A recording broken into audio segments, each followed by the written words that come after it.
Il y a quelque temps, je vous ai parlé de nouveauté, non pas pour changer ce que nous sommes, mais aller plus loin dans notre compréhension de l'humain. Vision et réflexion évoluent. Avez-vous déjà regardé un film étranger sans sous-titres? Et pourtant vous avez compris l'histoire. Ou peut-être avez-vous visité un pays lointain, et malgré la barrière de la langue, un simple sourire ou un geste de la main a suffi pour créer une connexion.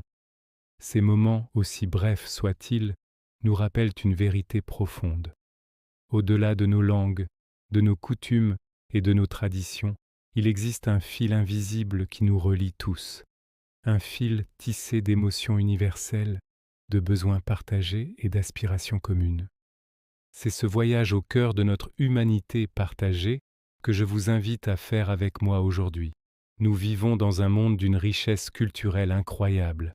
Imaginez un instant une immense mosaïque où chaque pièce représente une culture différente, avec ses propres couleurs, ses propres motifs. Il y a des cultures où l'on mange avec des baguettes, d'autres avec les mains, d'autres encore avec une fourchette et un couteau. Dans certaines sociétés, le silence est un signe de respect et de sagesse.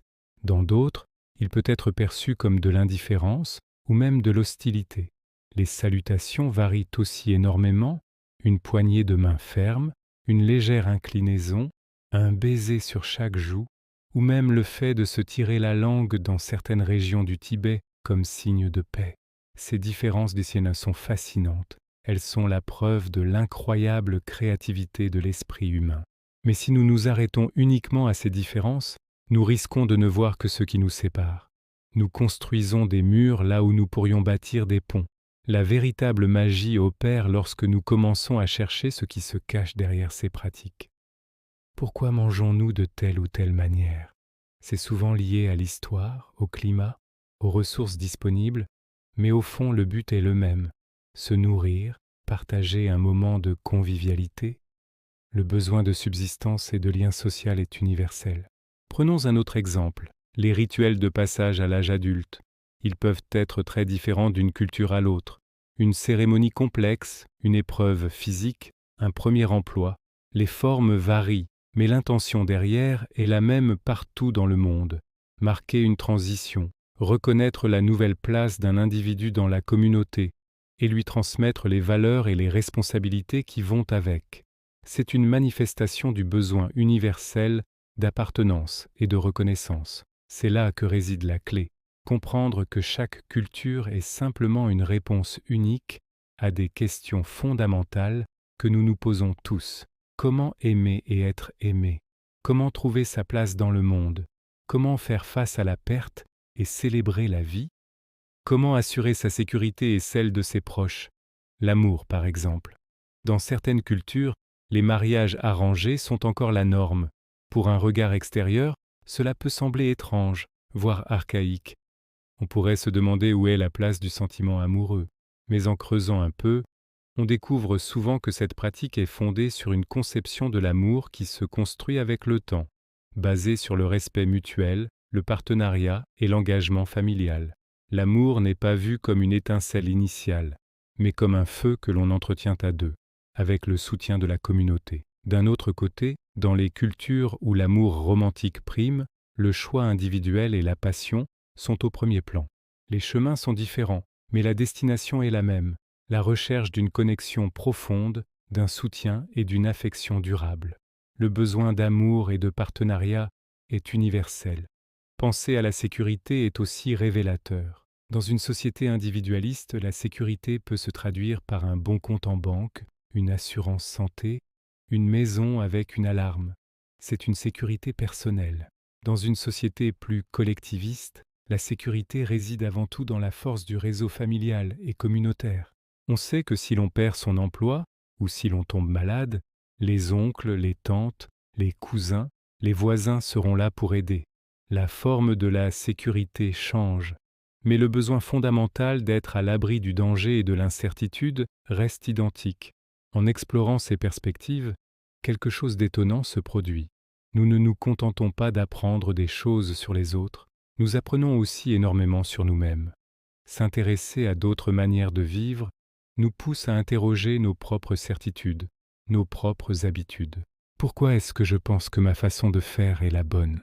Est-ce vraiment un choix conscient, ou est-ce simplement l'héritage de ma propre culture, une chose que j'ai toujours faite sans y penser?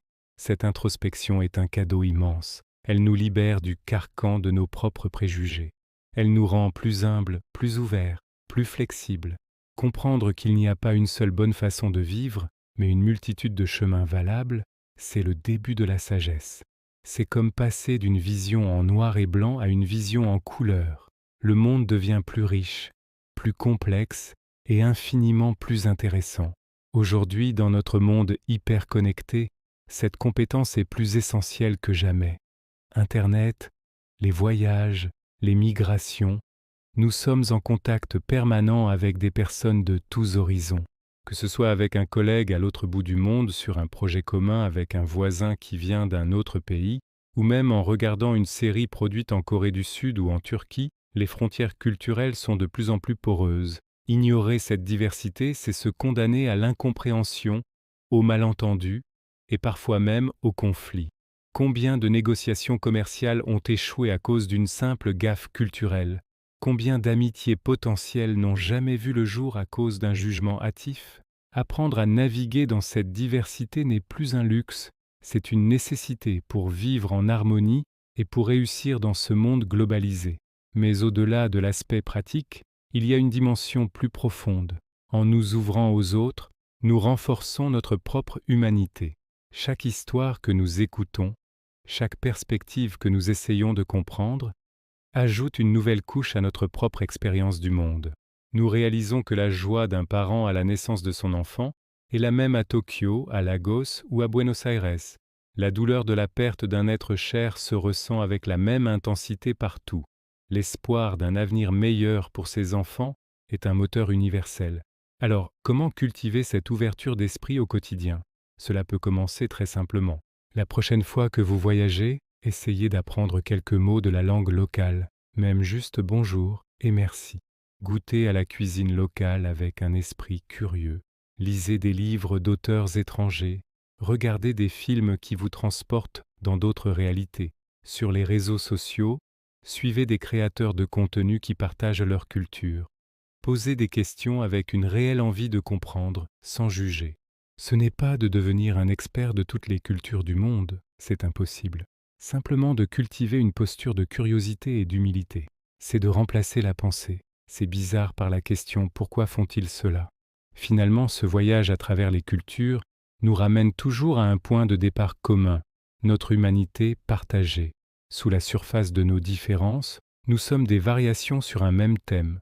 Nous sommes tous des êtres humains qui cherchent à donner un sens à leur existence, à aimer et à être aimés, à vivre en paix et en sécurité. En reconnaissant le reflet de notre propre humanité dans le regard de l'autre, peu importe sa culture, sa langue ou sa couleur de peau, nous ne faisons pas que comprendre le monde, nous le rendons un peu meilleur. Nous tissons fil par fil cette grande tapisserie de l'humanité, non pas malgré nos différences, mais grâce à elle. Et vous, avez-vous envie de découvrir d'autres cultures? Je serais heureux de lire vos avis en commentaire. Merci de m'avoir écouté.